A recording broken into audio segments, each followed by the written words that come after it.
Hello, my name is Hassan Sorrells, and this is the Leadership Lessons from the Great Books podcast, Shorts.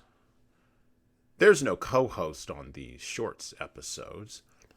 These are now around 6 to 8 minute long observations, ideas, thoughts, or rants about the literature, philosophy, psychology, and even the theology of leadership.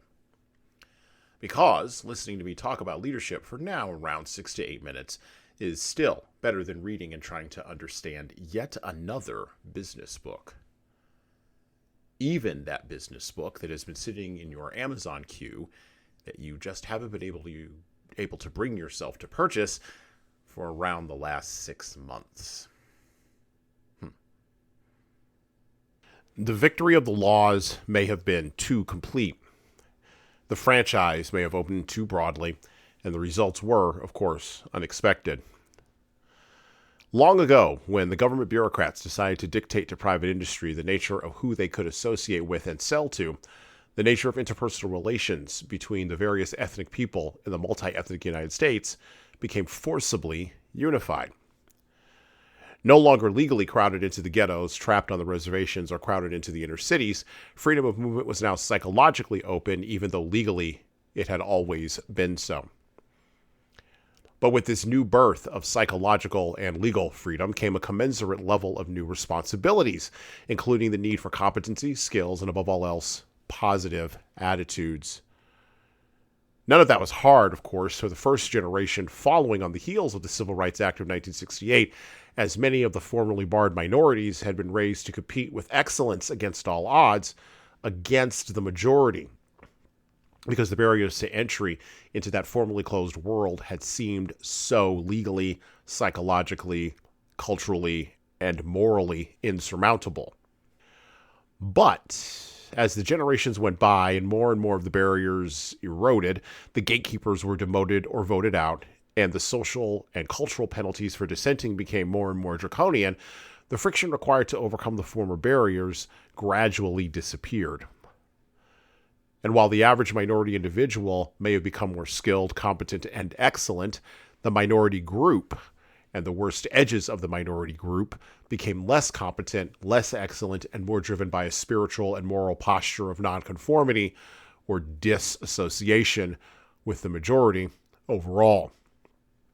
There is a weird psychological and spiritual parallel here to the expansion of economic materialism to lands once driven by native struggles.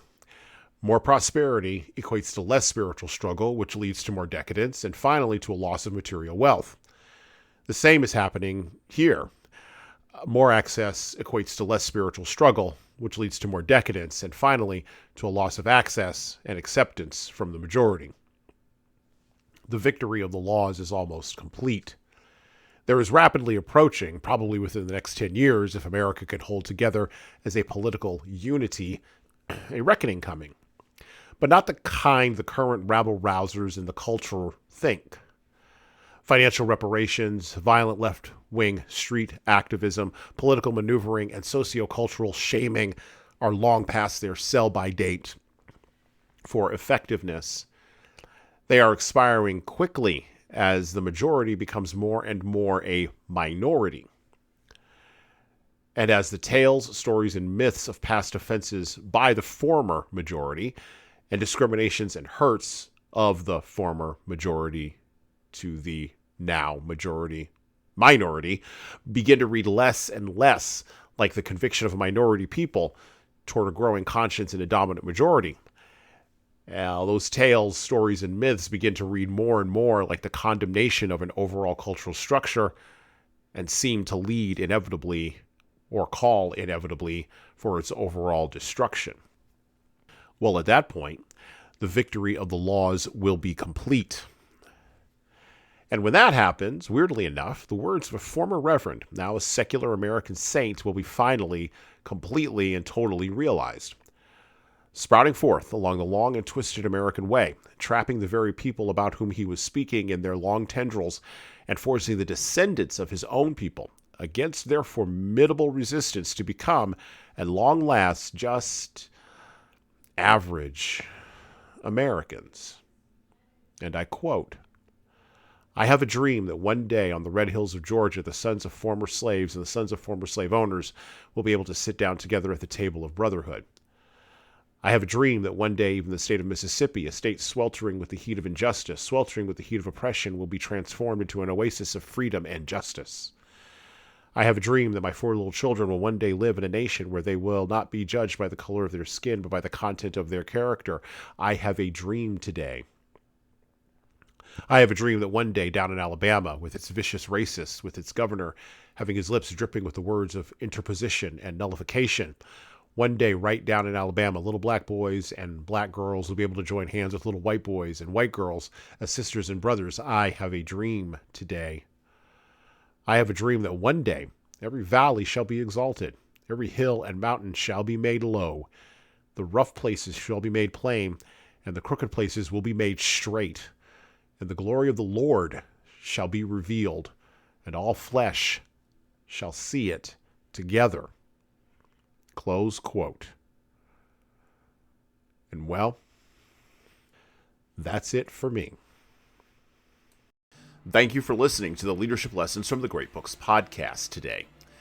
And now that you've made it this far, you should subscribe to the audio version of this show on all the major podcast players, including Apple iTunes, Spotify, YouTube Music, and everywhere else where podcasts are available. There's also a video version of our podcast on our YouTube channel. Like and subscribe to the video version of this podcast on the Leadership Toolbox channel on YouTube. Just search for Leadership Toolbox and hit the subscribe button there on YouTube. And while you're doing that, leave a 5-star review if you like what we're doing here on Apple, Spotify, and YouTube. Just go below the player and hit 5 stars. We need those reviews to grow, and it's the easiest way to help grow this show. And tell all your friends, of course, in leadership. By the way, if you don't like what we're doing here, well, you can always listen to another leadership show. There are several other good ones out there. At least that's what I've heard. All right. Well, that's it for me.